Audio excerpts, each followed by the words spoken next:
en nuestro caminar diario. Permítanos cada día, Señor, hacer lo que tú quieres. Señor, estar conforme a tu voluntad. Pero de antemano, gracias, Dios. Gracias por haber llegado a este lugar. Gracias por un pueblo que viene a aprender tu palabra, Señor. Porque cuando la semilla cae en buena tierra, Señor, este va a dar fruto y va a ser, Señor, una alarma para nuestras vidas en el futuro que viene, porque tu palabra nos habla, Padre. Señor, gracias. Te entrego nuestras vidas, te entrego todo para que tú hagas tu voluntad, Señor. Aquí estamos, papito, y a ti, Señor, te damos toda la gloria y toda la honra. En nombre de Jesús, amén. Amén. Amén. Seguimos con el estudio del segundo león y lo que esto representa, ¿no ve?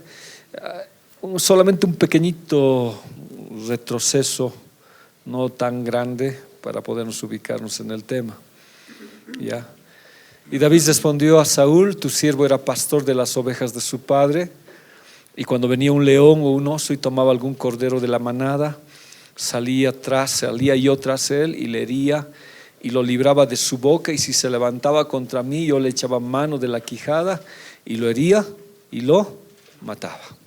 Habíamos dicho, ¿no?, que este es el segundo león. Su punto, su foco, su blanco de ataque son los corderos pequeños, ¿no? El ganado pequeño, metafóricamente hemos dicho, aquellos que están viviendo o están en una vida de consagración. Antes estos corderitos se los reservaba para el sacrificio, ¿ya? Se agarraban estos corderos y los sometían a un sacrificio en el holocausto. Esos quería el enemigo. No quería el cordero viejo, no quería el cordero pata chueca, no, quería a estos que estaban listos para el sacrificio.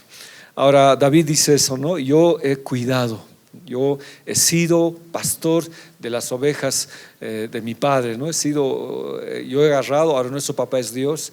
Entonces él dice, cuando venía un león o un oso y quería tomarse un cordero de la manada, ¿no?, salía yo tras él. O sea, no solamente David los cuidaba, sino iba y los protegía. Ahora el segundo acápite que hemos visto, la segunda situación, es que si uno de estos pastores, por decir, iba, el enemigo, su punto segundo de ataque era el pastor, ¿ya? Entonces, volviendo un poquito a lo que estamos diciendo, el cordero era el elemento básico en lo que se llama los holocaustos, ¿ya? Entonces habíamos dicho que se ofrecía uno en la mañana, uno en la tarde, ¿no? Cordero en la mañana, cordero en la tarde. Lo que significa para nosotros en nuestra vida cristiana, Jesús en la mañana, Jesús en la tarde. Pero los sábados será un cordero doble que hemos visto. No vamos a leer las citas, ya lo tenemos. Entonces era un sacrificio. Ahora nosotros haciendo esto que estamos hablando, gracias, lo que estamos diciendo, ese es el ataque del enemigo. No le gusta a la gente consagrada. Y se ha dado cuenta usted que la gente que llega a la iglesia es la que quiere consagrarse, es la que se agarra del Señor, es la gente que quiere estar. Ahora, no estoy diciendo que los otros no, y hemos subido al altar, pero ese es su foco, su objetivo, ¿ya? Alcanzarlos y que no suban al altar, ¿ya? Matarlos antes de que suban al altar. Ese es su objetivo. Entonces, por eso el Señor Jesús le hace un encargo al apóstol Pedro, ¿no ve? Cuando hubieron comido, Jesús dijo a Simón Pedro: Simón, hijo de Jonás, ¿me amas más que estos? Les respondió: sí, Señor, tú sabes que te amo. Y le dijo: apacienta mis corderos. La misma palabra es arnión, en el otro es significa cordero en diminutivo, o sea, corderito, ¿ya? Entonces el discipulado, hay corderitos, ¿no? En el discipulado somos corderitos. Ahora tal vez algunos digan: pero yo soy ya pues un macho cabrillo, yeah. No sé, ¿no?, cómo voy a decir, pero todos, hermanos, en realidad todavía somos discípulos del Señor. Y si se acuerdan una lección que hemos hablado, habíamos dicho, ¿no?, que Dios emplea términos bien especiales para tratar a sus hijos en el crecimiento. O sea, antes de que pase al término tecnón, ¿se acuerdan? De brefos, que viene el otro, no recuerdo bien. Nepios. De nepios a tecnón había un intermedio. ¿Se acuerdan cuál era? De nepios a tecnón, perdón. El tecnión, que era, ¿qué cosa? Palabra de cariño, papito, eso, chiquito, Yeah. Hijito. Yeah. Era una palabra de perdón, hermanos. El que entiende se ríe. Yeah. No, sino que no, pues. Yeah. Como dice la palabra, no dejo aquí. Yeah. Entonces, era un término de cariño, Dios. Entonces, cuando estamos en el discipulado, Dios hace un término de cariño en nuestras vidas. ¿Ya? Entonces, ahora muchos de nosotros hemos subido al altar, pero aún así, el enemigo busca porque hay potencial. ¿Ya? Hay potencial. Al enemigo le gusta sacar a esos y atraparlos. Entonces, antes de que ellos suban al altar voluntariamente, el enemigo, ¿qué quería hacerlos?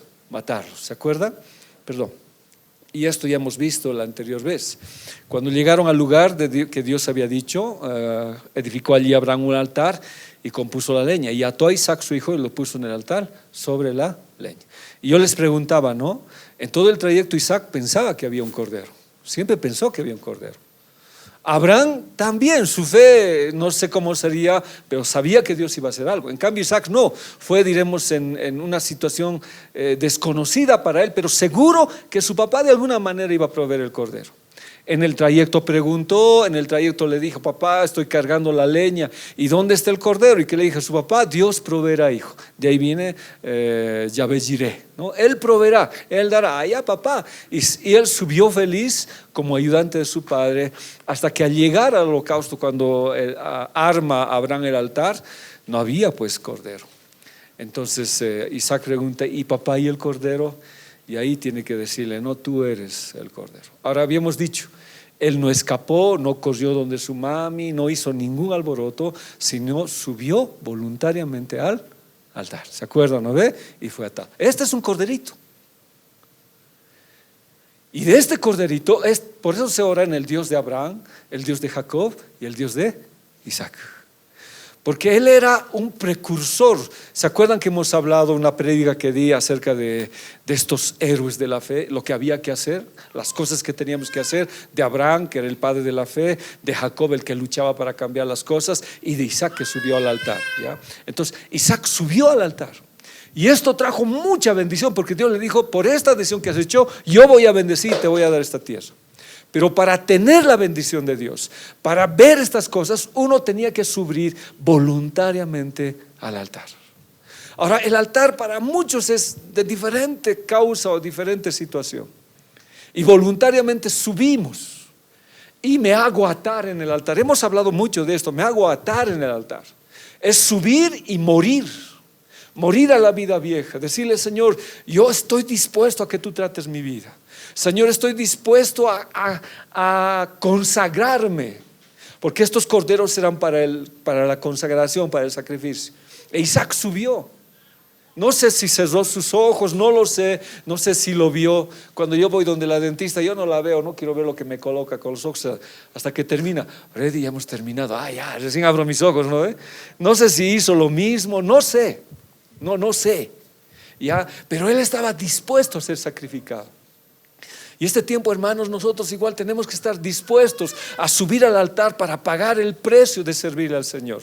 No es lindo, no es sencillo subir al altar, porque en el altar te degollaban, te abrían, el cordero lo abrían y sacaban las entrañas para lavarlos en el agua y quemaban el sebo. Y luego todo el cordero era quemado prácticamente. Entonces, cuando subimos al altar, Dios nos abre para lavar nuestros intestinos. Los intestinos significa sentimientos, las partes más profundas de mí. Y subir ahí es que Dios me lave, que Dios haga un tratamiento. O sea, tenía que subir sí o sí, y debería morir en su presencia. Y la grasa tipifica muchas veces como rebeldía, como engordar y no trabajar para el Señor. Entonces uno al morir se convertía en una ofrenda agradable. Pero existía el hecho pues de que uno podía escaparse, ¿no? Había que atarlo. Entonces estos cuernos del altar, que son 4, que tienen varios significados porque están los 4 puntos cardinales, significan provisión de Dios, de que es poder de Dios, de que nos va a atar para cumplir el propósito. Y eso hemos dicho la anterior vez, ¿no? Si Dios no nos hubiera atado, hermanos, hubiéramos todavía caminado en los senderos del Señor. Si Él no nos hubiera atado en la vida, Porque la anterior vez, estando en la clase, muchos dijeron, no, estaba a punto de renunciar o estaba queriendo tirar la toalla, pero alguien nos ató con cuerdas de amor, y en esas ataduras mantenemos nuestra convicción de servir al Señor. Pero esas ataduras habíamos dicho que no eran cualquier atadura, eran cuerdas de amor, de ternura.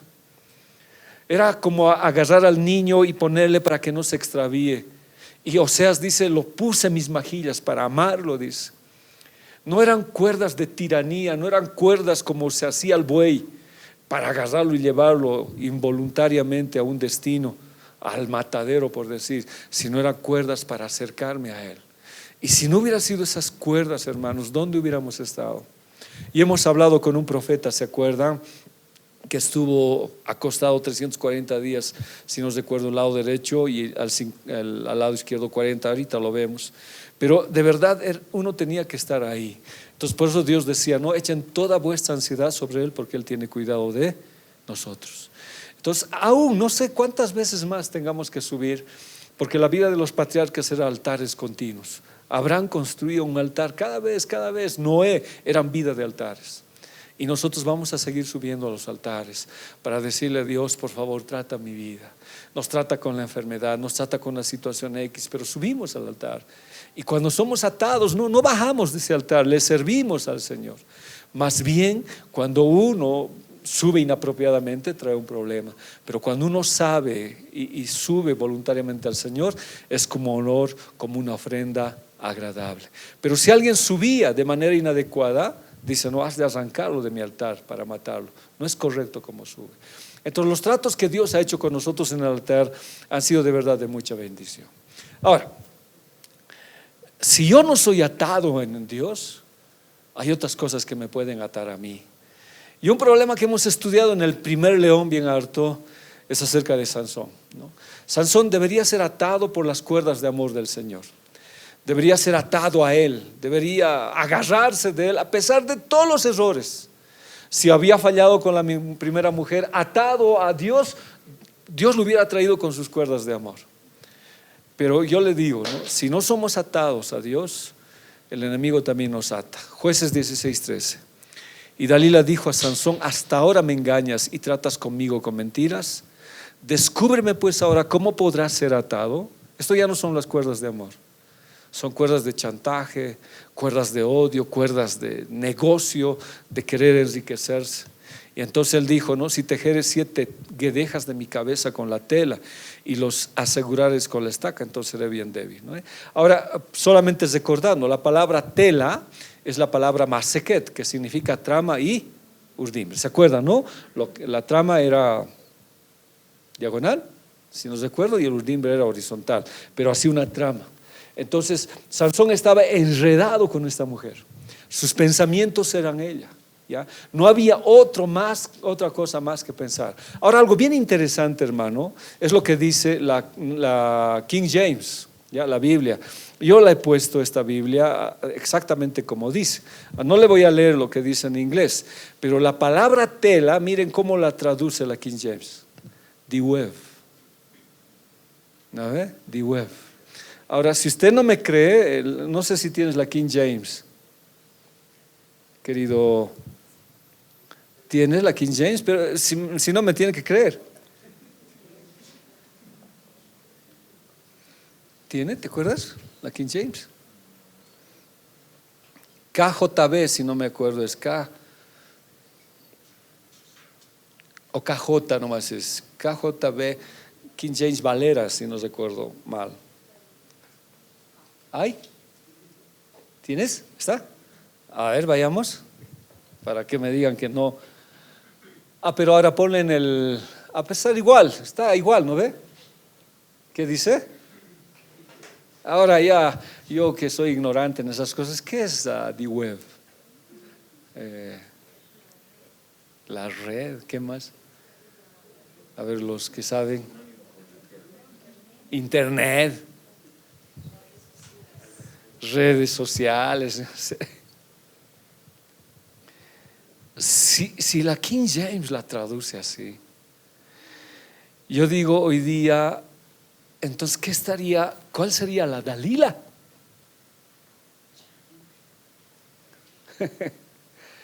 Y hay más todavía la Deep Web, que sería terrible. Uno es atrapado como Dalila, ya lo hizo con Sansón, atado con la esclavitud, pero a veces voluntariamente. Pero si seguimos viendo esto y hablamos lo que dice la traducción de la King James, ustedes, yo no lo pongo, pero díganme ustedes, ¿la web ata? Sí, ¿verdad? Claro, por eso es tela masheket. ¿Hasta qué punto somos atados entonces? Ahora, la tecnología es buena, es útil, a mí me ayuda mucho, pero yo sí, no tengo mi Face, pero ustedes no me van a ver publicar mucho ahí, no publico, muy rara vez, pero de verdad he visto que a mucha gente lo ha atrapado terriblemente. En el almuerzo, ¿cómo es la mesa? En casa está prohibido, pero nos ha quitado tanto. Pero ojalá fuera esas solamente las cosas. No, yo no conozco algunos términos, no conozco, estoy visitando tarde porque no tengo tiempo, aunque tarde estoy yendo a visitar. Y fui a visitar a un joven que me dijo algo, no, tengo sueños de muerte y usted debe entender, me dijo, tengo sueños de muerte y tenebrosos, me dijo. Y yo no lo entiendo, pero quise ser guiado por el Señor. Y él me refirió por la pornografía que él veía, ¿no? Y me dice, desde que yo veo pornografía, estoy enredado, esto no lo puedo dejar. Y tengo estos sueños de noche que me matan, me dice, que me matan. Hermanos, ¿hasta qué punto nos puede atar? Dalila lo dejó inerme, ya lo dejó indefenso a este hombre. Lo dejó prácticamente destinado a la muerte. Sería bueno nosotros consideremos y veamos, aunque la generación actual ya es pues eso, y es eso. ¿Quién es la niñera de los hijos, de los pequeños? El celular, ¿verdad? Tendríamos que tener mucho cuidado qué cosas están viendo, porque esta traducción de verdad me hace pensar mucho, ¿ya? Sitios en un lugar que en vez de edificarte atan, a ver, te atan. Pero es bueno también, a mí me es útil, ¿no? Están llegando 6 misioneros aquí a Bolivia y justamente aquí a la iglesia están viniendo, y justamente en el evangelismo de los jóvenes. ¿Ya? Yo me puedo comunicar con ellos, hablar y hacer. Un sábado y un domingo se quedan y son de Master Commission. He estado trabajando con ellos mucho tiempo, entonces qué bueno poderme comunicar por la red, pero que nos ate creo que es un problema. Y el problema de Sansón, ¿cuál fue? Que se sometió voluntariamente a la esclavitud, voluntariamente, ¿ya? A ver, Proverbios, ¿qué dice? Enseguida el joven fue tras ella como buey al matadero, sin decisión. No había decisión. El buey no sabe dónde está yendo. Uno cuando cuando alguna vez iba al matadero de Achachicaya, veía pues a los bueyes, normal, están yendo, ¿no? Y están ensando por el callejón ese. Bueno, eso iba a ver antes. Y venía el matarife y ahora ya hacemos otra clase. Esas veces agarraban uno de los combos y le pegaban aquí en la cabeza, quedaba mal, lo colgaban y le cortaban, y otros sacaban su sangre, se lo tomaban, así era más o menos el matadero. Pero el buey, normal. La oveja latas no hace nada, sigue atada. La Biblia está diciendo eso, como buey al matadero, como un venado que cae en la trampa. O sea, no hay ya lucha, ya no hay pelea, como hoy se denomina la generación de cristal, ¿no? Que ya no quieren pelear, ya no quieren luchar, y van como buey al matadero. Ahora, ¿qué dice? Como un venado que cae en la trampa de un cazador listo a lanzarle una flecha en el corazón, como un ave volando hacia la red, sin saber que eso le costará la vida. Su casa lleva al sepulcro, conduce directo a la muerte, pero igual va.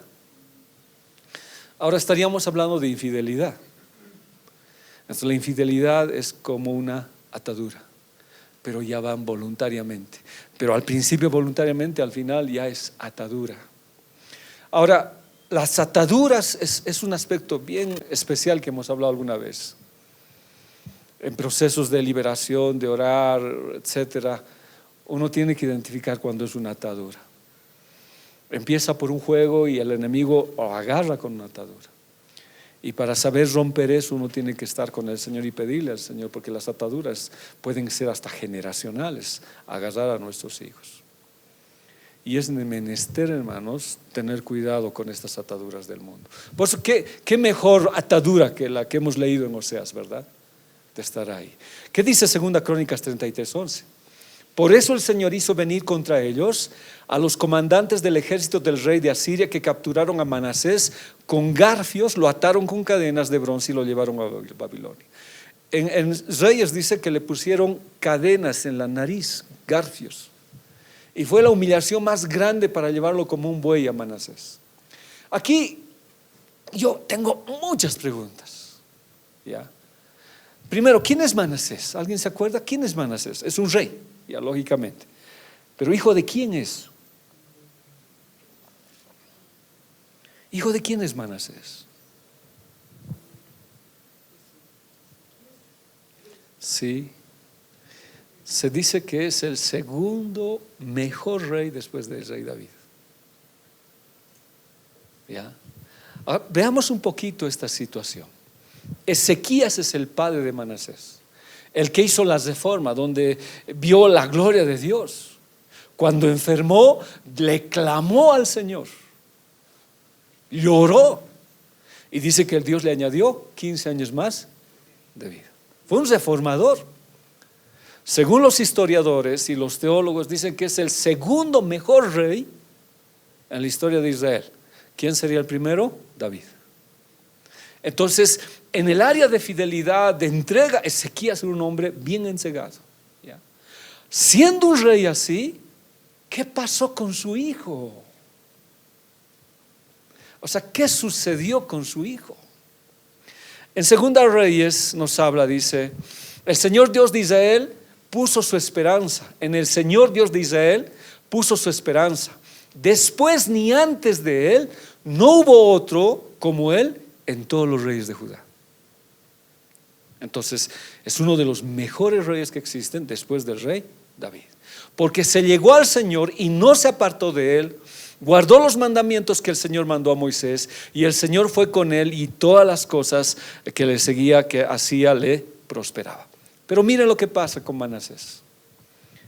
Él hizo lo malo a los ojos del Señor y siguió las prácticas detestables de las naciones paganas que el Señor había expulsado de la tierra del paso de los israelitas.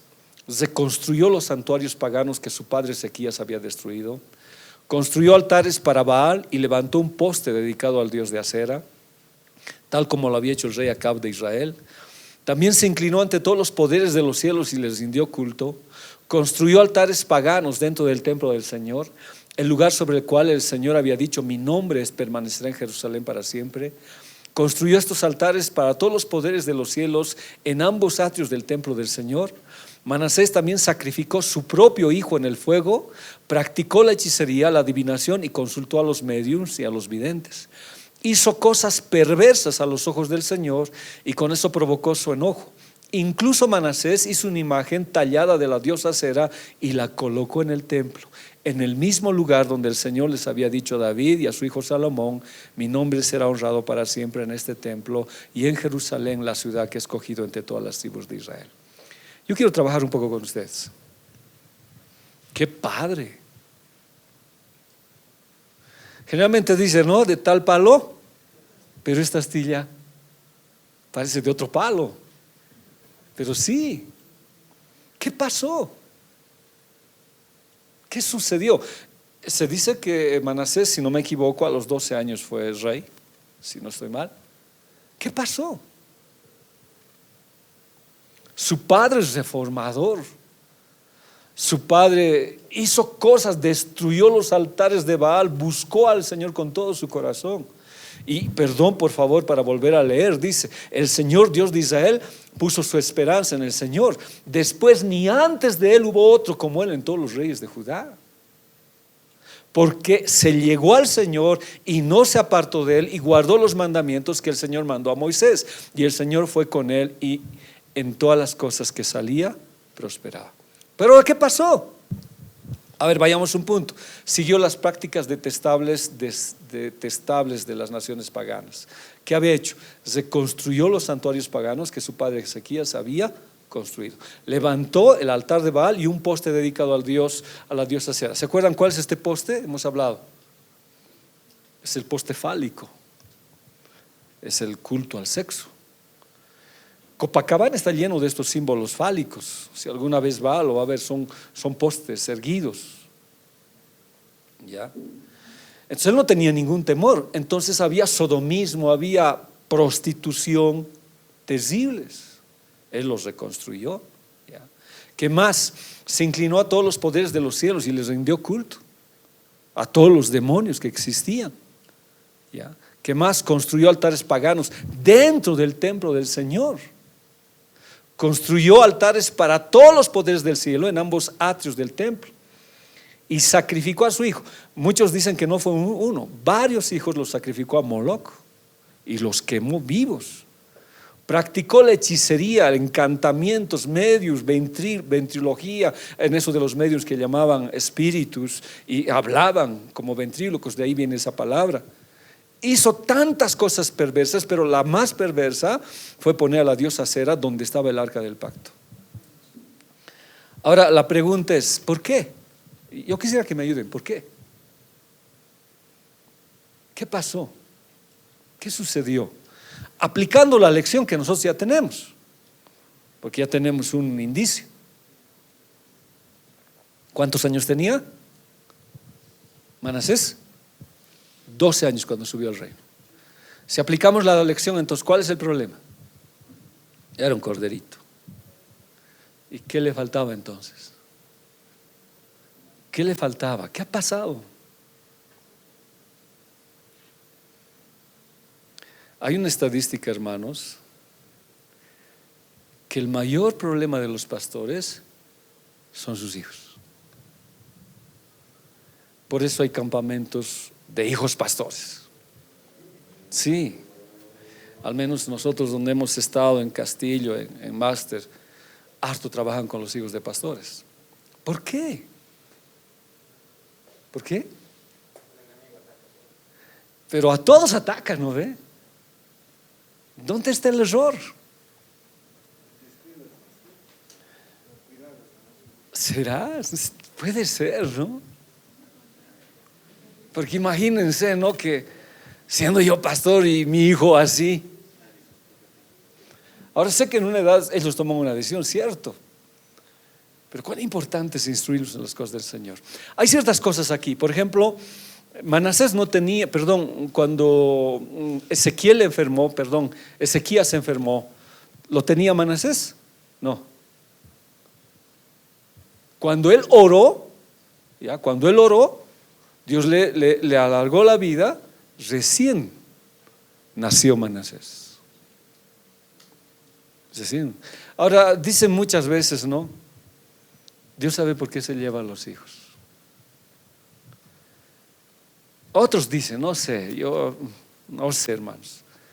Nunca debió haber orado, dice Ezequías, seguir viviendo. Dios sabía por qué se lo iba a llevar. Porque si hubiera muerto, nunca hubiera nacido Manasés.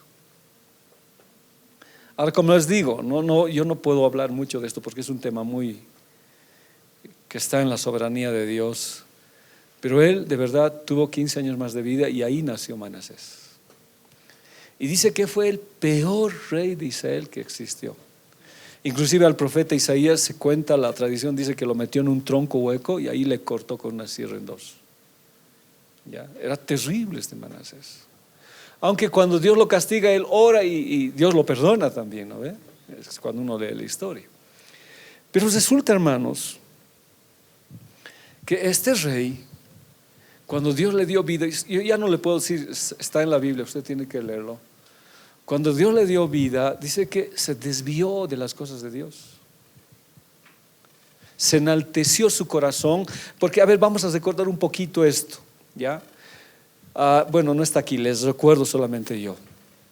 Dice que se enalteció tanto que le hizo tantas cosas que se olvidó de que Dios era su rey y su Señor, y se atribuyó la gloria.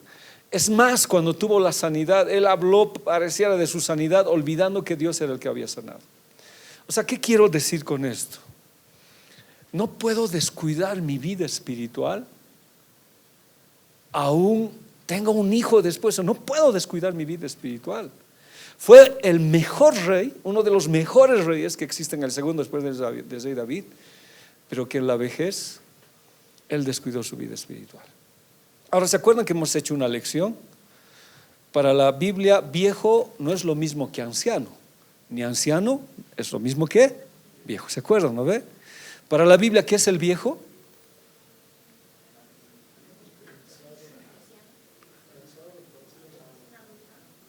¿Qué es? Ya. Ya. No, sí, no, para la Biblia viejo es alguien que de verdad, así como su término dice, que ha avejentado, que no puede ver a Dios, no habla de Dios, está cansado en el camino, no alza las manos para alabar al Señor. Ese es viejo. Elí, cuando fue viejo, ¿qué pasó? Se cayó de la silla y se desnucó. ¿Viejo atendía las cosas del Señor? No. ¿Viejo llamaba la atención a sus hijos? No.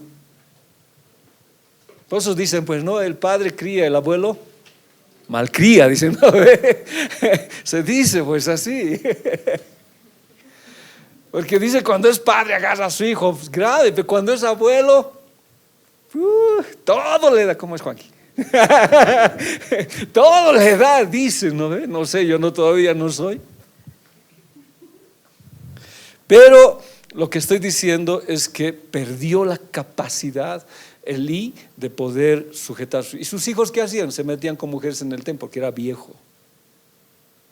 Y la Biblia dice, cuando ya era viejo. De Salomón, ¿qué dice? Cuando ya era viejo, sus mujeres le inclinaron a ¿qué dice? A buscar a otros dioses. Del rey Asa, ¿qué dice? Cuando ya fue viejo, enfermó de los pies, y en vez de buscar a Dios, buscó ¿a quién? A los brujos, ¿no ve? A los médicos. Entonces el problema de viejo es que uno se había cansado en el camino. Pero la Biblia nos habla de ancianos de 17 años. Un anciano de 17 años. ¿Quién? ¿Quién? No, pero un anciano de 17 años en la Biblia. Timoteo. Y Tito.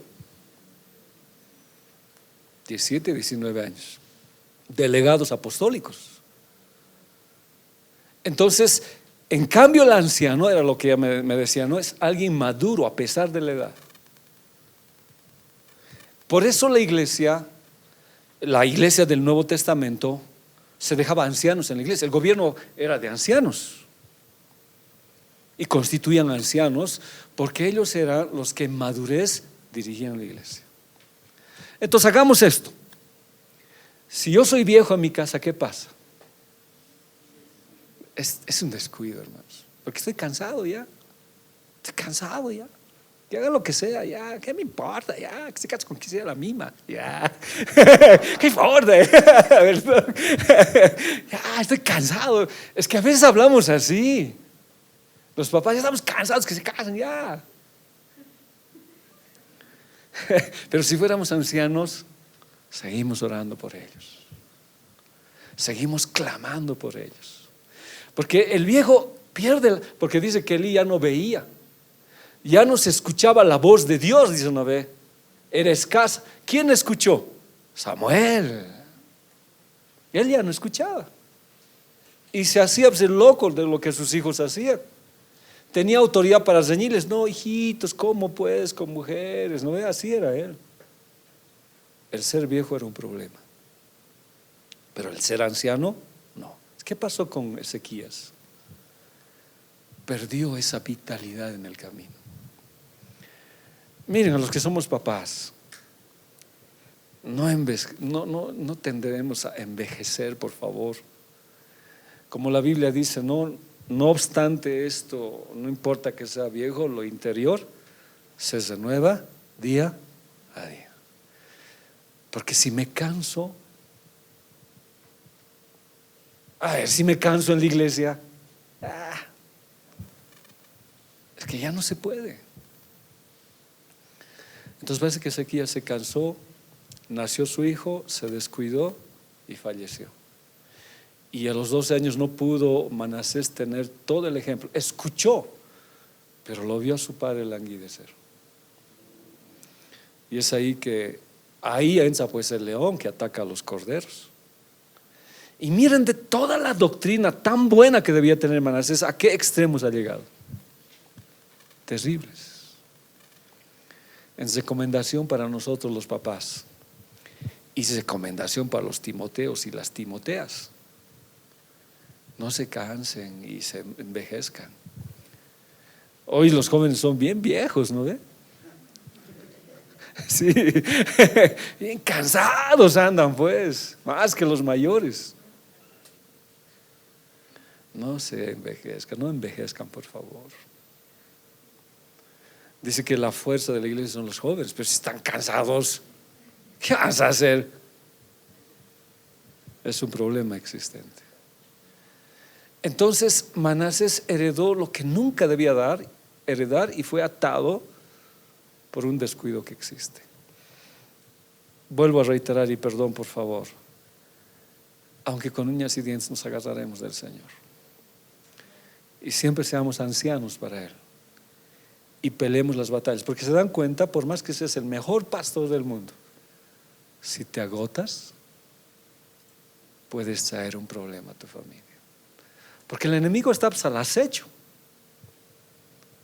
Oramos, pues clamamos, aunque cansados. Ayer estaba estudiando y me había dormido. Mi esposa me levántate. Ya me desperté y me había vuelto a dormir hasta las 2 de la mañana en la máquina. Entonces uno se cansa, pero aún cansados, tenemos que ser ancianos orando al Señor. Nuestros hijos están en responsabilidad nuestra, hermanos. Las que si alguna vez escuchamos decir, no, es el hijo del pastor, pero está mal, es porque a veces nos hemos cansado y hemos avejentado. Fue un problema y esa es una atadura. Entonces, pues nosotros, ahora, acá por ejemplo, no hemos visto, perdón por favor, no hemos visto pues quién ató a Isaac. ¿Quién ató a Isaac?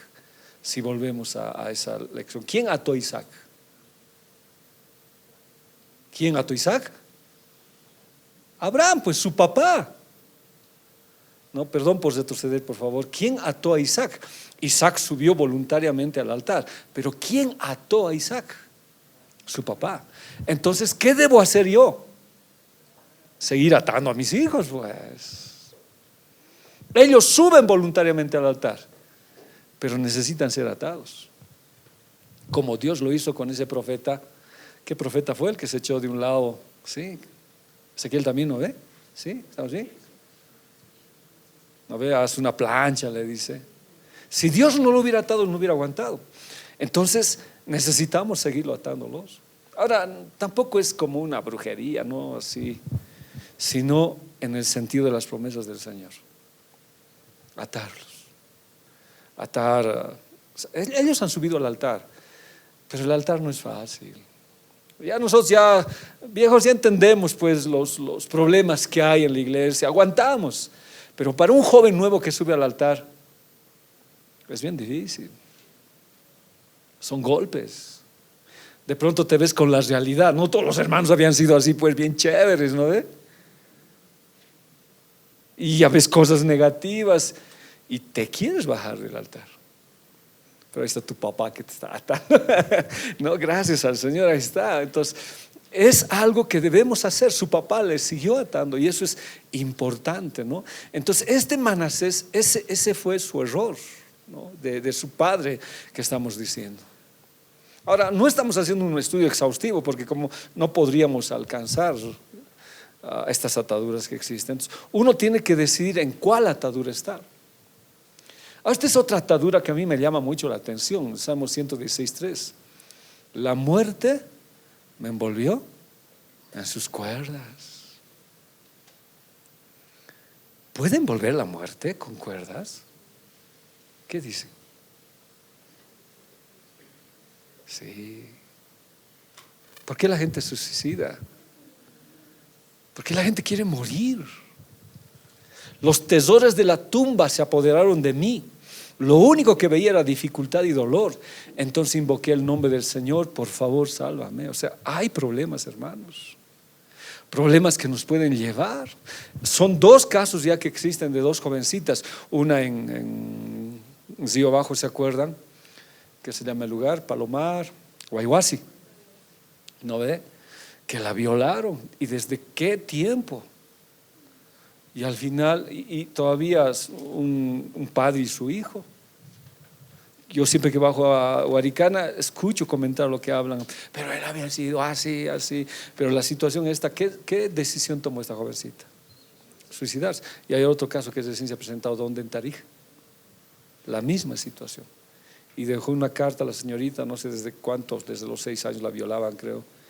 Y dejó una carta explicando su situación. Entonces hay ataduras de muerte. Yo necesito ser atado al Señor, al altar de Dios.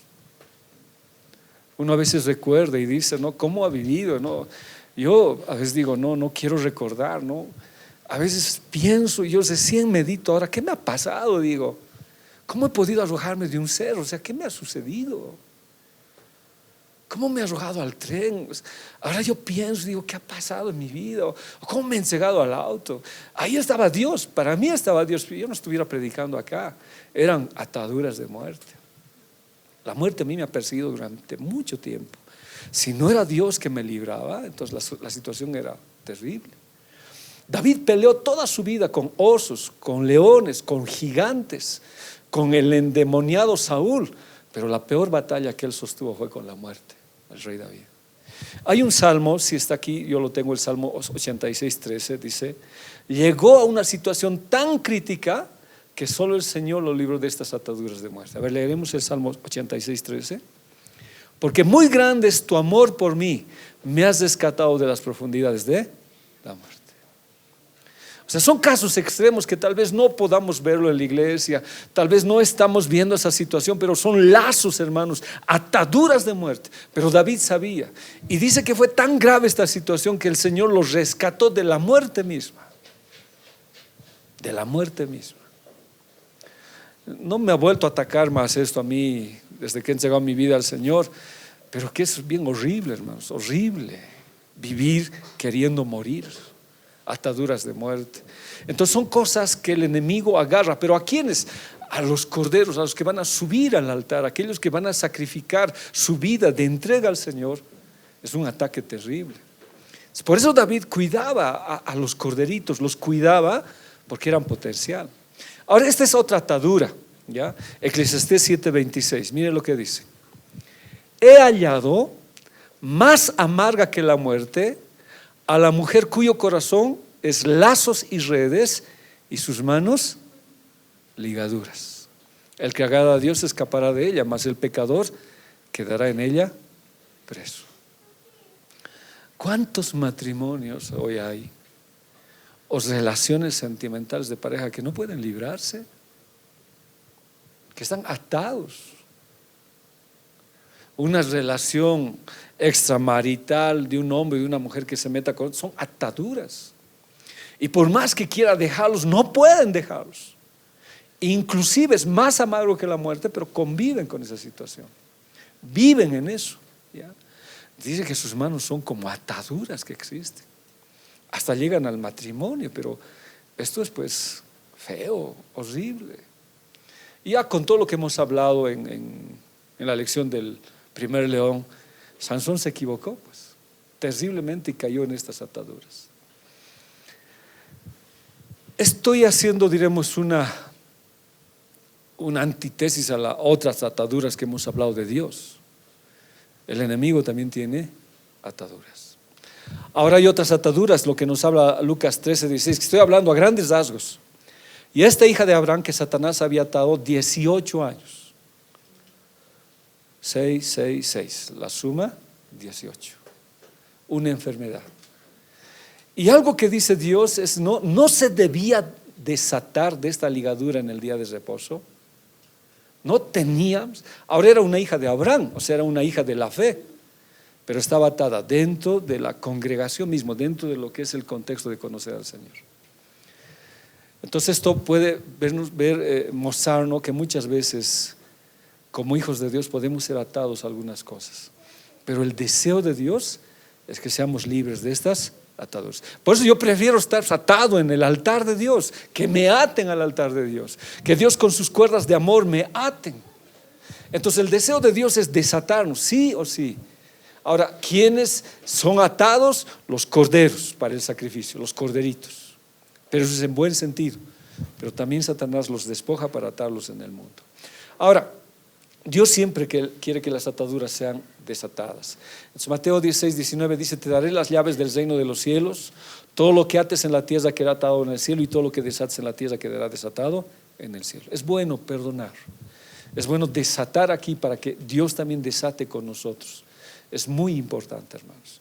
Entonces, las ataduras existen de diversos tipos, que estamos hablando de una manera general. Pero esta atadura a mí me ha llamado la atención harto, mucho. Oseas 13, 12, 13. Miren qué dice: atada está la maldad de Efraín, su pecado está guardado. Dolores de mujer que da a luz le vendrán. Es un hijo no sabio, porque ya hace tiempo que no debería detenerse al punto mismo de nacer. Ilógico, ¿no ve? Hasta ahí ilógico.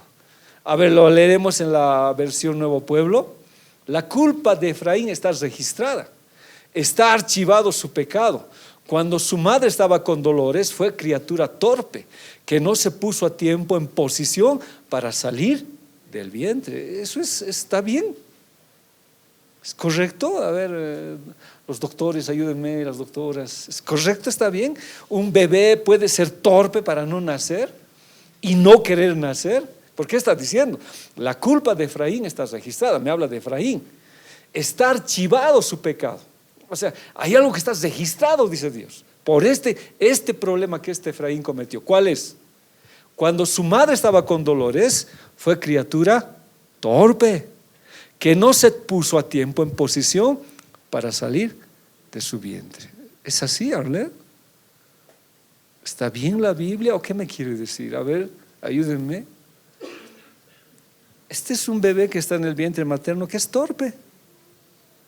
Y cuando tenía que nacer no quiso salir, dice. No se puso en posición. Y por eso esta culpa está escrita en las memorias del Señor. ¿Cómo es?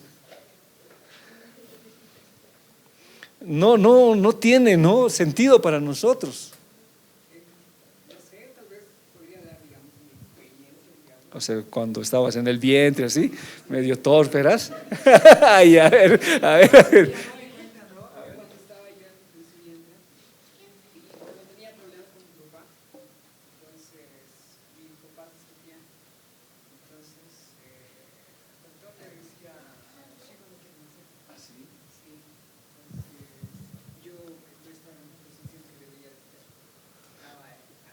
Claro, pero ahora la pregunta que yo hago ¿es consciente esto? A eso me refiero, ¿no ve? O sea, ¿era consciente que tú no querías nacer? A eso me refiero. No sé, o sea, por ejemplo, eso es lo que decía el doctor, ¿no? El hecho de escuchar tal vez o sentirme culpable porque sí, no. Mira, si no hubieras nacido, lo que te hubieras perdido. Sí. Pero sigo haciendo la pregunta. ¿Fue consciente? Yo no me acuerdo nada, no sé para qué voy a decir. No me acuerdo nada. Bueno, en ese momento no son conscientes de lo que están haciendo, no la razón. Simplemente por un reflejo, llega el momento, todo este acto hormonal, y ellos tienen que ponerse en posición. Claro, eso es lógico. Entonces, si no pasa eso, sí puede pasar. Pero puede ser torpe ese bebé para no querer ponerse en posición, porque eso está diciendo. A eso voy, porque lo natural es que tome pues su posición. Yo creo que sí, tal vez. Bueno, alguna vez, una parte que escuchaba muchos doctores que dicen que los bebés ya entienden el ambiente de la madre. Ya. Hay que hablarles, ponerles música. Sí. Ahora, otro ejemplo es, ¿cuánto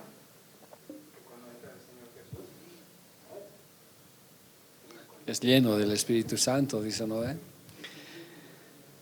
En realidad, no sé, ¿no? Porque cuando hablan y dicen, no, este bebé pecó, porque sus padres pecaron, él pecó, hay problemas en la situación. Pero lo que está queriendo decirme Oseas, ¿ya? No tanto para hablar de este tema, que nosotros podríamos debatirlo, sino dice, el nombre de Efraín significa fructífero, ¿ya? Y dice que teniendo la oportunidad de arrepentirse, de nacer de nuevo, de hacer una obra para el Señor, de consagrarse, de subir al altar, no tomó la posición para hacer eso. Es lo que el profeta está hablando, ¿ya? Aparte de lo que ustedes me han dicho, que está, diremos, en polémica y en discusión, ¿no? Y que no tengo yo mucha autoridad para decirlo. Pero lo que el profeta dice eso, ¿no?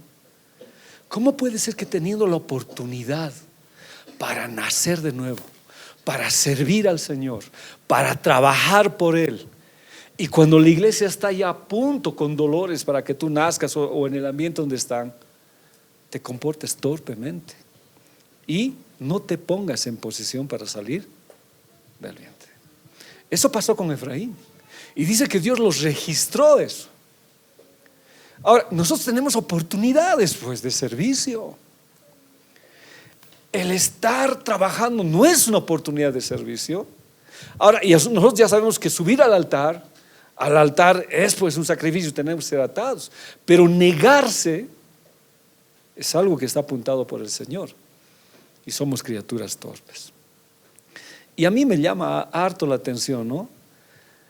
Uno tiene que tomar las oportunidades. En la vida dice, no, la oportunidad viene una sola vez. Si no la coges, se te va. Así dice, ¿no? Cuando Joaquín me dijo, tío, quiero viajar a Perú, ¿qué dices? Si esa es oportunidad, cógela y anda ahí, joder, que Dios te dé, que Dios te guíe al final. Pero si es una oportunidad. Pero la mejor oportunidad es servir a Cristo, trabajar para Cristo, vivir para Cristo y hacer todo para Él. Y a veces estás a punto de nacer, pero no quieres colocarte en posición, no te arrepientes. Entonces, ¿qué vino? Un juicio. Y no solamente se expuso él a la muerte. ¿A quién más se expuso a la muerte? A la madre. O sea, fue doble situación de peligro, tanto para el hijo como para la madre. Y esta es una atadura. Y es una atadura que existe. Atada está la maldad de Efraín. Entonces, cuando yo estoy atado a la maldad, no me deja nacer a las cosas de Dios, me impide. Hay un ejemplo de un rey, es bien interesante. La falta de arrepentimiento es un niño que no está en la posición adecuada para el parto y pone en peligro la vida de la madre como la del hijo. Y este es un ejemplo bien claro en Hechos 26-28. Pablo le había predicado a Agripa, estaba con él todo el tiempo. Y Agripa respondió a Pablo: por poco me convences de hacerme cristiano. Hermanos, si Dios te está llamando a servirle, hazlo. El tiempo es bien corto. Ponte en posición y nace. Porque no querer servir al Señor y ser torpe está registrado como una negación al Señor. Me hace pensar, lo he visto, lo he examinado, porque yo mismo, pues, donde estoy, tal vez Dios me lleve a otras cosas para trabajar y hacer. Debo nacer. No puedo ser torpe y no colocarme en posición. Entonces, a eso se refiere, y es una atadura de maldad. Está mejor ahora, ¿no? Ya sin ir a lo otro, pero entendemos mejor la situación. ¿Está bien? ¿Sí? Entonces, vamos a nacer, pónganse en posición, hermanos. Por eso el león de la falsa doctrina, cuando iniciamos, volviendo al tema original, está pues, es un ataque directo contra la oveja. No quiere hacerle nacer, no quiere que esté en posición, no quiere que suba ¿a dónde? Al altar, no quiere que sea atado al Señor. Porque aunque el enemigo no conoce como Dios sabe, pero como un pastor decía, no, tengo el don de sospecha ya. Sospecha que hay potencial. Ahora, creo que ahí ya se aplica lo que dice Mishu, ¿no? Creo que sí, me contó algo Sandrita. Había un potencial cuando tú ibas a nacer. Pero el enemigo sabe y quiere matar, ¿no? ¿Y a cuántos de nosotros sería lo mismo? ¿A cuántos de nosotros? Pero peor es el ataque cuando nos consagramos. Es el corderito es el que se consagra, como hemos visto. Y hemos visto que la palabra cordero es cordero, ganado pequeño, metafóricamente, repitiendo lo que hemos dicho, listos para ser consagrados en sacrificio. Entonces hoy hay una batalla final contra el pastor cuando vas a rescatar a la oveja. El ataque no solamente es al cordero, sino al pastor que cuida la ovejita. Satanás sabe cómo querer destrozar, entonces ataca a quienes no van a cuidar, a quienes cuidan las ovejitas. La palabra tomás es arrancar, tomaba es nasá, arrancar, arrebatar, robar. Y la palabra cordero que hemos dicho, ¿no? Se la sacaba afuera para pastar en un proceso de crecimiento, lo arrancaban de la manada, del rebaño, para matarlo al corderito. Los discipulados nos ayudan harto, hermanos.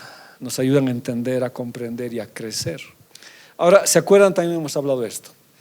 Un oso medía 2,80 metros, ¿ya? Luego el león tipifica a Satanás y finalmente el gigante. Son 3 áreas de ataque que existen. Y las batallas hay que vencerlas, porque las batallas inconclusas siempre van a traer repercusión en el futuro. Yo debo vencer la batalla. Si yo no venzo la batalla, son batallas inconclusas. ¿Ya? No he terminado la batalla, pues. Entonces, ¿quién va a seguir en esa batalla? Mis hijos. Mis hijos. Entonces, yo tengo que vencer las batallas. Y David sabía bien eso. Por eso 2 veces mataba, ¿no? Nehemías inclusive nos habla de eso. 2 veces hay que matar, no una sola vez. David sabía eso. Entonces, las batallas inconclusas nos pueden traer problemas terribles en nuestras vidas. Si hay un problema que nosotros tenemos es acabarlo, para que nuestros hijos no estén librando las batallas que nosotros no la hemos terminado. Pero cuando nosotros terminamos la batalla, entonces hemos dejado un legado de victoria a nuestros hijos. A ver, iremos con lo que hace el enemigo. Seguimos con el cordero. Cuando hubieron comido, Jesús dijo a Simón Pedro: Simón, hijo de Jonás, ¿me amas más que esto? Les respondió: sí, Señor, tú sabes que te amo. Él le dijo: apacienta mis corderos. Es el diminutivo, ¿no ve? Que hemos visto. Ahora, esa palabra corderito, ganado, lo hemos visto. Vamos a verlo en Daniel 1:3. Miren. Y dijo el rey Asfenés o Aspenaz, la Biblia Valera dice, jefe de los eunucos, que de los hijos de Israel, de la estirpe de reyes grandes, le destinase algunos niños que no tuviesen ningún defecto, de bella presencia y completamente instruidos, adornados con conocimientos científicos, bien educados, dignos, en fin de estar en el palacio del rey, y que les enseñasen la lengua y las letras o ciencias de los caldeos. La Biblia oro especifica claramente niños. La Reina Valera dice muchachos. A ver, lea su Biblia, si lo tiene, aunque en su celular dice muchachos, no dice niños. A ver, hágalo. Muchachos, dice. Estoy viendo una Biblia. Amén.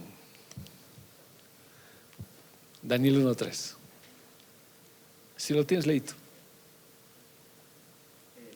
Y dijo el rey Aspenaz, jefe de sus eunucos, que de los hijos de Israel, del linaje real, de los príncipes, muchachos en quienes no hubiese tacha alguna. Muchachos. Pero la Biblia oro o la Torres Amat le da la verdadera traducción.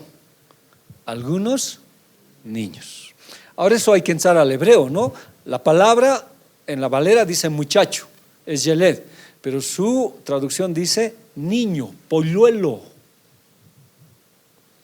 Ahora, mira lo que hizo este rey Nabucodonosor.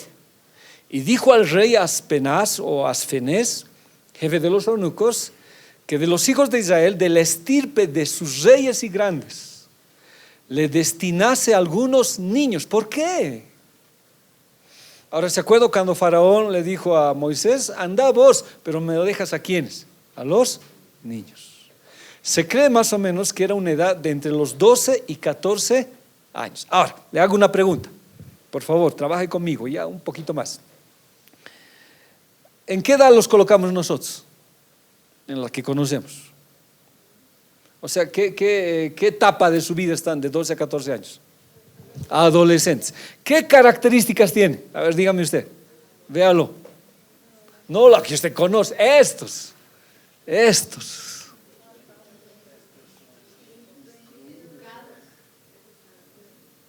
No solamente educados, completamente. ¿En qué? A ver, nos preguntaremos. ¿Completamente instruidos en qué? Bien educados, está bien.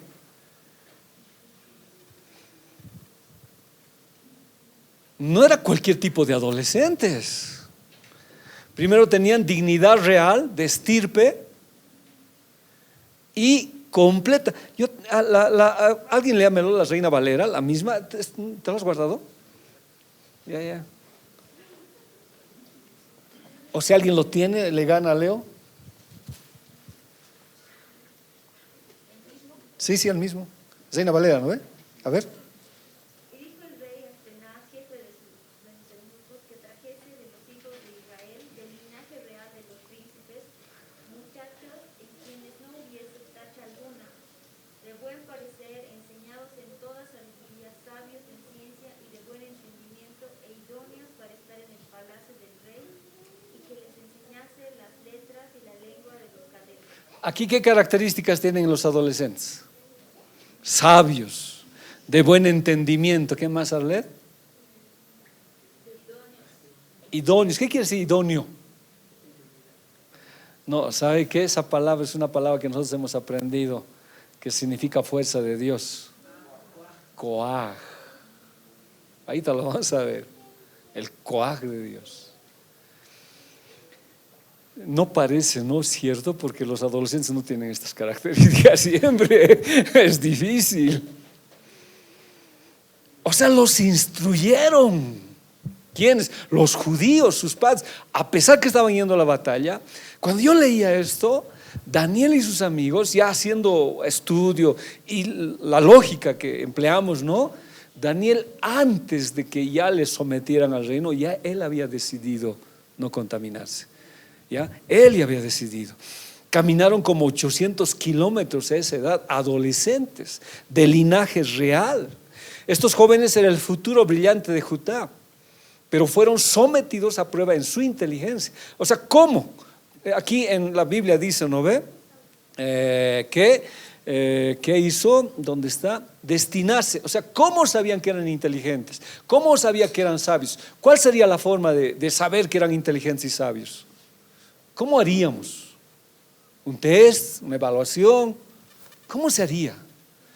No me dice la Biblia, pero los sometieron a pruebas y resultaron ser muy inteligentes, muy instruidos en la ley de Dios, porque el principio de la sabiduría es el temor al Señor. Bien instruidos en la ley de Dios, pero no solamente en la ley de Dios, sino en toda situación científica, etcétera, etcétera, que atañía a esas cosas. ¿Esto qué me enseña? No es como se dice, no, hoy para ser autoridad no hay que estudiar. No es así.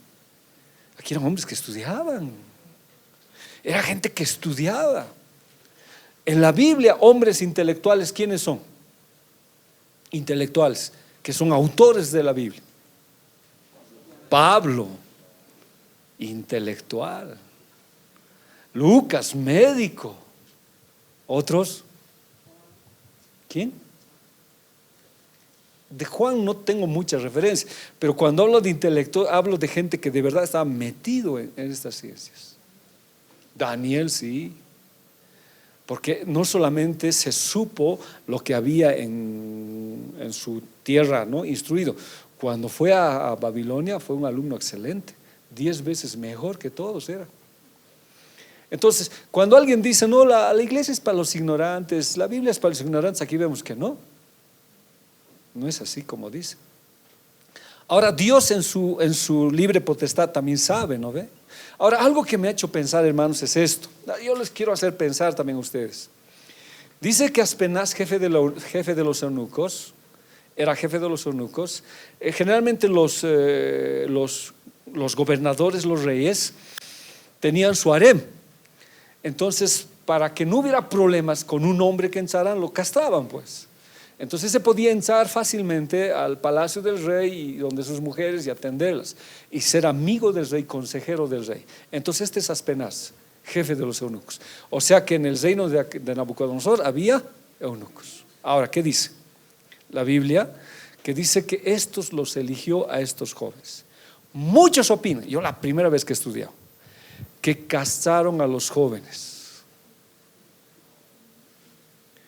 Y parece que tuviera sentido, porque usted búsqueme en la Biblia la esposa de Daniel, o la esposa de Sadrach, Mesach y Abednego, o encuéntreme en la Biblia que me hable de sus hijos.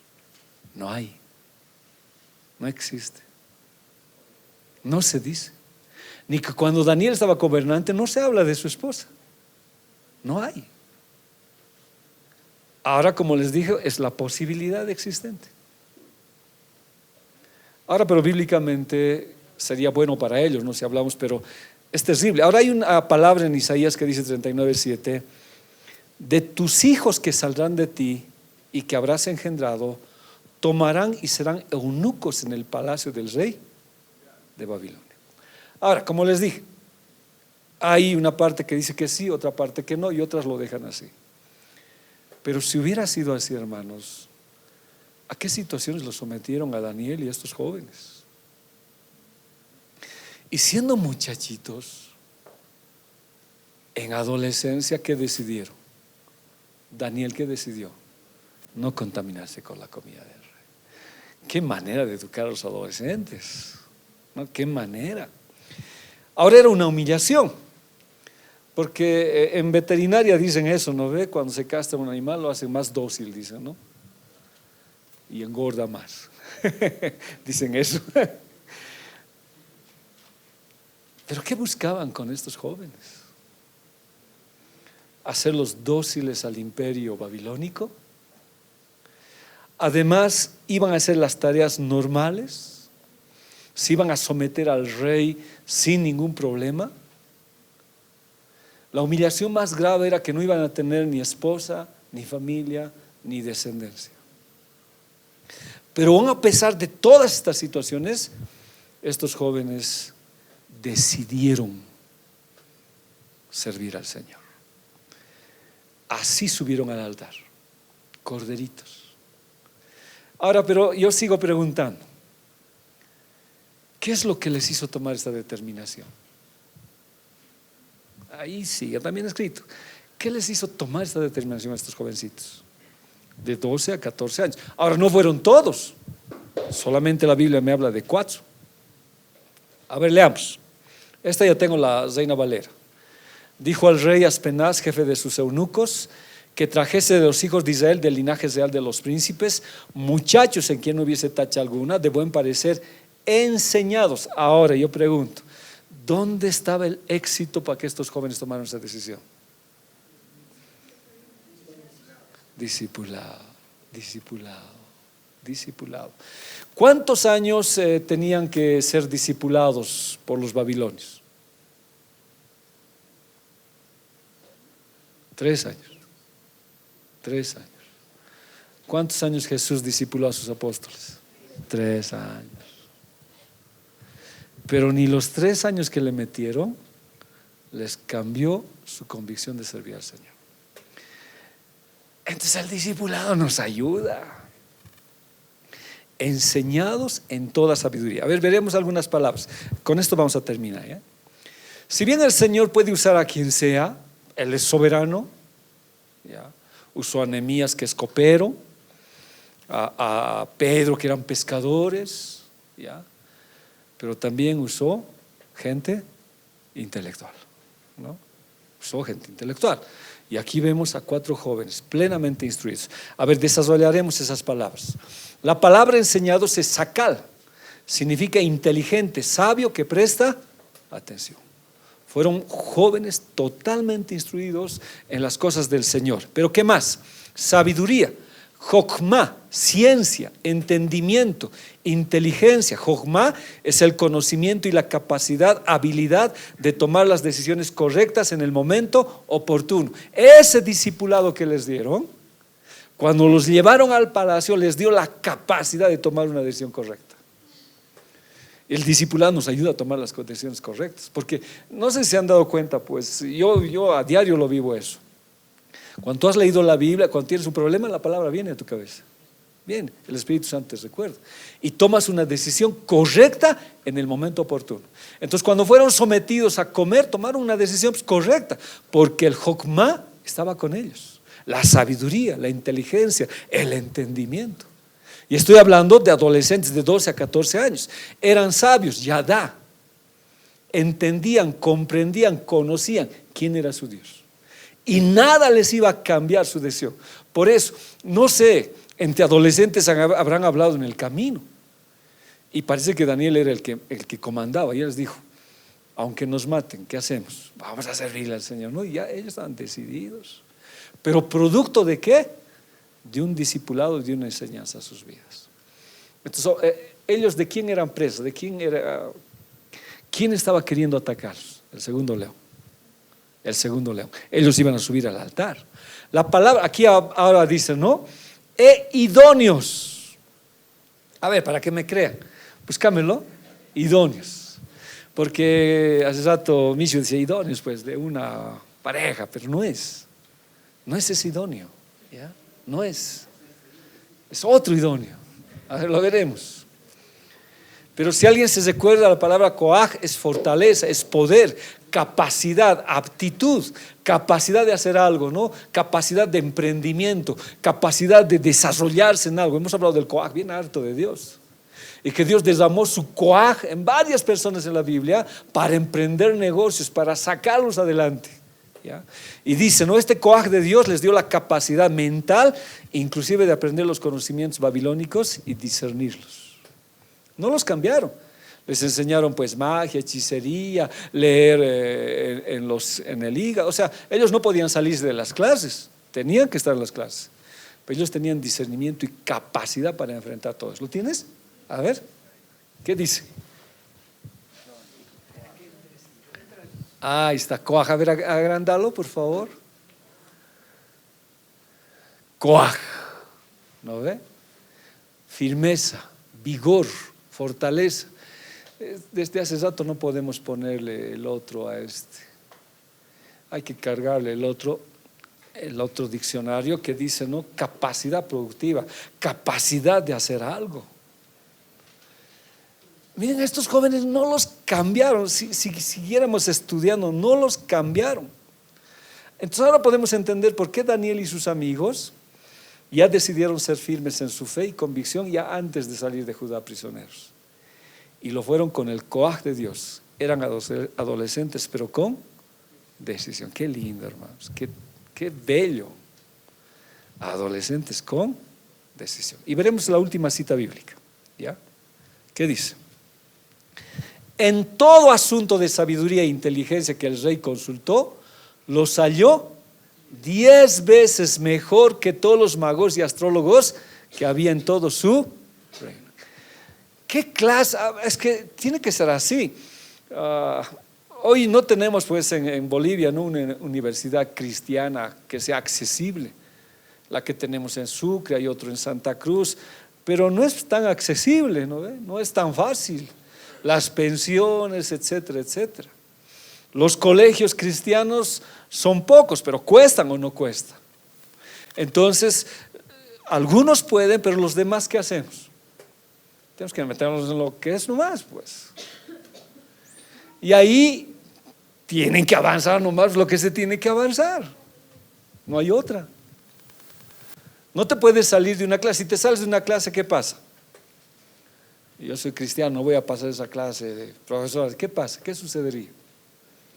No, pues lo van a aplazar. Tiene que pasar. Ahora yo pregunto, ¿estos adolescentes pasaron todas las clases? Hoy tenemos clases de hechicería, Daniel. Hechicería 1, ya, hechicería 1, ya está bien, módulo 1. Yo pregunto, eran esclavos, eran prisioneros, tenían la alternativa de decir no, tuvieron que pasar las clases, pero en todo asunto de inteligencia ellos eran 10 veces mejor que todos los magos y astrólogos que había en todo su reino. Lo vieron. Y Daniel 6:3 dice, pero Daniel mismo era superior a estos sátrapas y gobernadores porque había en él un espíritu superior.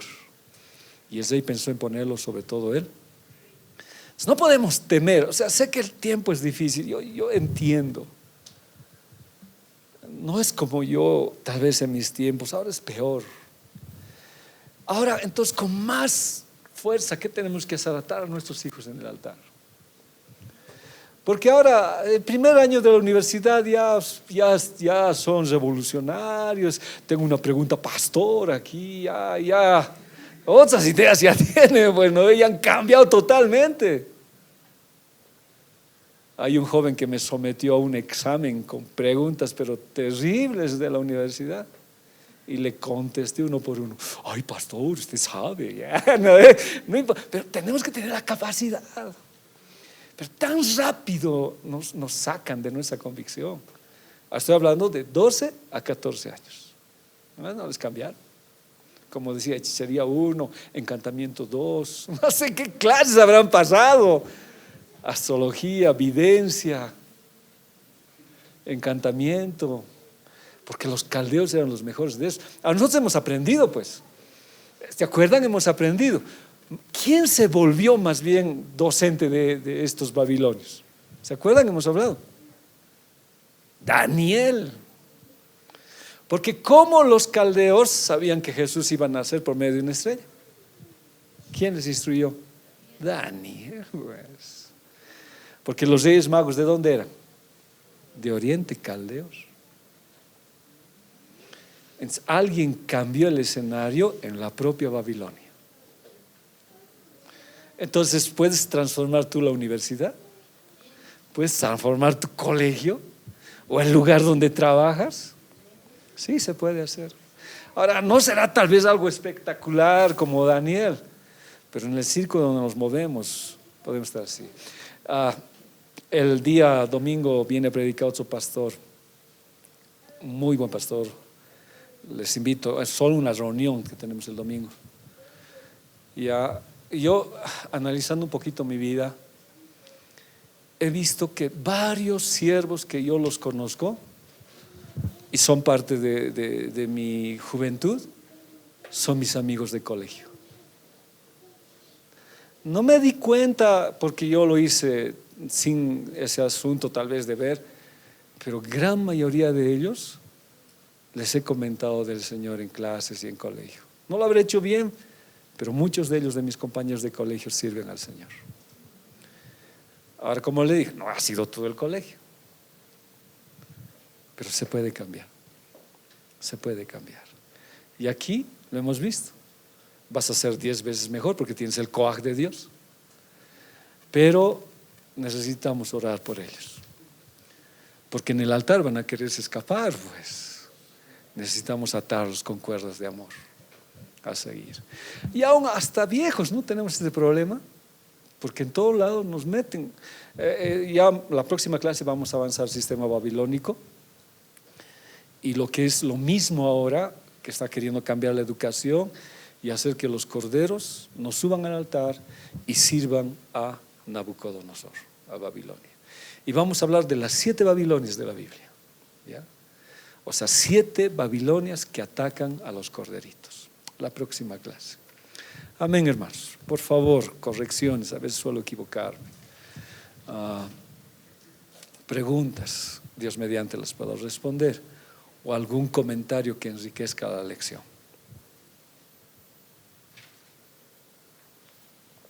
Y si no hay, nos vamos. El domingo una sola reunión, 9:30. ¿Ya? Sí. Esto de que justamente escogían jovencitos es porque veían que en ellos podían moldear. Claro. Esa es la etapa, la edad donde justamente pueden cambiar Sí. la forma de Sí. Y quitar el liderazgo para Israel y volverlos líderes en Babilonia. O sea, imagínate un adolescente que en el Señor tenga el llamado de pastor. Si no se lo capacita, el mundo te lo quita pues como líder. Entonces sí, sí. Hay que trabajar con ellos. Y es difícil. Los adolescentes, pero ¿de dónde serán esos adolescentes? Quisiera tener ya. Sí. Sí, pero no solamente esos tiempos, es que había personas que los instruían. Ese era el objetivo. Porque si no hubiera habido personas que los hubieran instruido, igual hubieran sido. Por eso dice que eran enseñados, discipulados. Y parece que los judíos los entrenaban. ¿No ve que la Biblia dice desde el vientre, gota a gota les enseñaban, desde los meses ya les enseñaban el Torá, dice. Ya les enseñaban la palabra, siempre les enseñaban. Y las sinagogas o las escuelas eran parte de enseñarles eso. Algo que los judíos hacían harto era la instrucción, harto los instruían. Había algunos jóvenes que no podían ir a las escuelas y ellos los tenían por menos. Pues dice que Jesús nunca asistió a una escuela, no le permitieron por algunos problemas de que dijeron que él era hijo de otro dijeron, ¿no ven? Por eso muchos se admiraban cómo tenía esa doctrina, decía. Pero para los judíos la instrucción era esencial, como debía ser para nosotros. Y lo que hizo Jesús, ¿qué fue hacer? Discípulos. Yo conozco en Perú un pastor que maneja adolescentes. Terrible son los adolescentes. Adelante.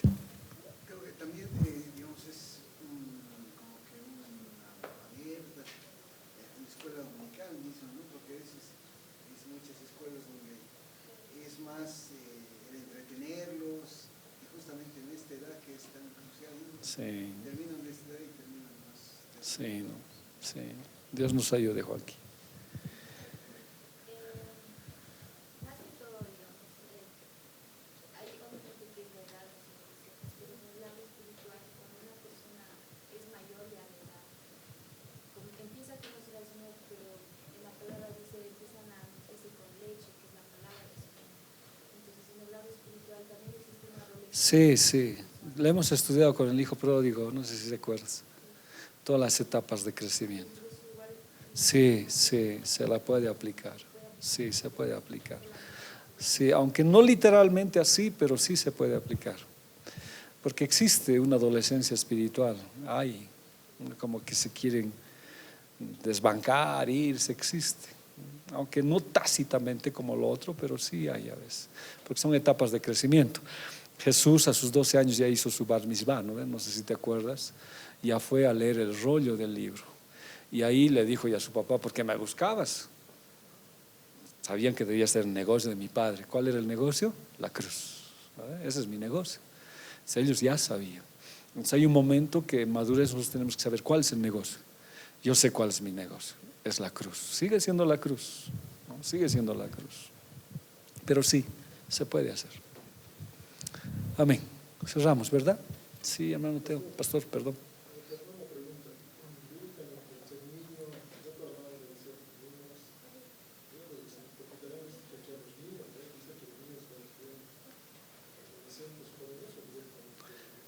No, los instruían desde pequeños. No has debido estar esa clase, debido estar. Hemos hablado de los brefos. Ahí está la adolescencia. Sí. Entonces, en todas las edades había que instruirlos. Entonces llega una edad que es el tecnón, que ya les dan responsabilidades, ¿ya? Que es más o menos entre los 12, 14.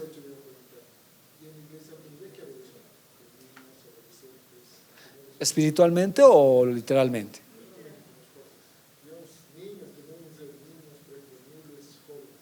Yo creo que eso mucho depende de la iglesia, ¿no? Pero yo creo que sí es una necesidad, porque si hay jóvenes y no hay adolescentes, ¿dónde encajan los adolescentes? ¿No ve?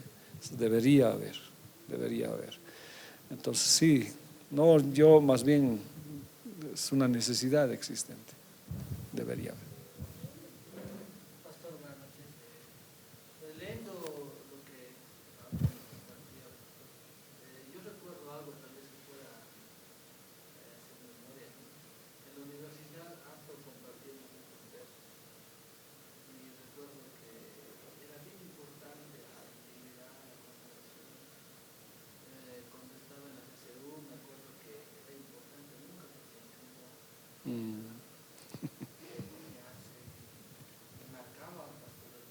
Ah, Y había siempre una persona que me discipulaba. Mi discipulado era muy particular porque era uno solo, uno. Incluso había un discipulado donde tenías que vivir con otra persona. así. Y luego nos ponían de casa, resurrección. Y así es lo que es el terrible, este tema de Daniel. En la universidad te marchaba a tal punto de que realmente no nos necesitaban. Orábamos de rodillas ahí en el jardín de la bolsa, las sábanas, y sí, tal vez, como decía el pastor también, era buena parte de la iglesia. Sí, gracias Danielito, sí. Amén, hermanos. Creo que resumiendo es muy importante el discipulado en sus diferentes áreas, ¿no? Dios levante maestros. Dios levante maestros. Amén. Cerraremos. Padre, te damos gracias. Nuestros jóvenes van a subir, Señor, al altar, pero también nuestros adolescentes. Señor, danos sabiduría y haz un llamado especial a gente que trabaje con ellos, Padre. Tal vez es la edad que más descuidamos. Ayúdanos, Dios, en el nombre de Jesús. Y haz que estos adolescentes sean como estos jovencitos que hemos visto aquí. Pero para que esto tenga, Señor, ese efecto, había una causa: gente que los discipulaba. Gracias, Señor, por ellos. Gracias por los maestros. Pero te pedimos que esto vaya más. Gracias por lo que Daniel dijo. De verdad, Dios, hombres que se dieron íntegramente para discipular en la universidad. Pero esto es integral. Aún en las escuelas y en los colegios hay jóvenes que surgen anónimamente, que en medio de la oposición predican que Jesucristo es el Señor. Aún niños, Señor. Niños que enfrentan a su maestra proclamando su fe. Tal vez no hay un concepto claro en ellos, pero cuánta fe tienen en lo que han oído. Te pido que, Señor, los cubras. Los atamos a tu altar, Señor. Ellos ya han subido. Los atamos a tu altar. Permíteles mantenerse firmes en ese llamado, Señor. Hoy de verdad lo que hemos visto hace rato, lo que dice la King James, la web, está arrebatando jóvenes, adolescentes y los está llevando directo a la muerte. Pero gracias por tu amor, por la muerte de tu Hijo Jesús. Y algo te pido: no permitas que pueda envejecer, Señor.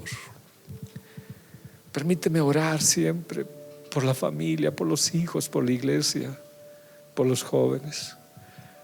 Porque cuando Ezequías se enfermó de vejez, de viejo, Manasés no tuvo la instrucción necesaria y terminó como terminó.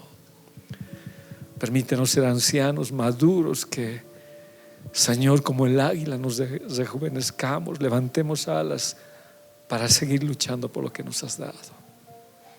Gracias, papito, te agradezco por esta lección, por lo que va a venir la próxima clase y cómo enfrentar este segundo león que estamos estudiando, que su objetivo son los corderitos. Pero también te pido, Señor, porque dice que cuando David fue a defender ese cordero, el león y el oso se levantaron contra el pastor. Oramos por los pastores decididos que pelean por su iglesia y a veces nos olvidamos orar por ellos. Ponles firmeza, ayúdalos, dale la valentía y la fuerza para cuidar el rebaño que tú les has dado, Señor. Gracias por esta noche, por tu misericordia, por tu amor, por toda tu gracia, Señor. Lo bendecimos en el nombre de Jesús, Señor. Amén, amén, amén, queridos hermanos. Les dejo con Juan Quisieras.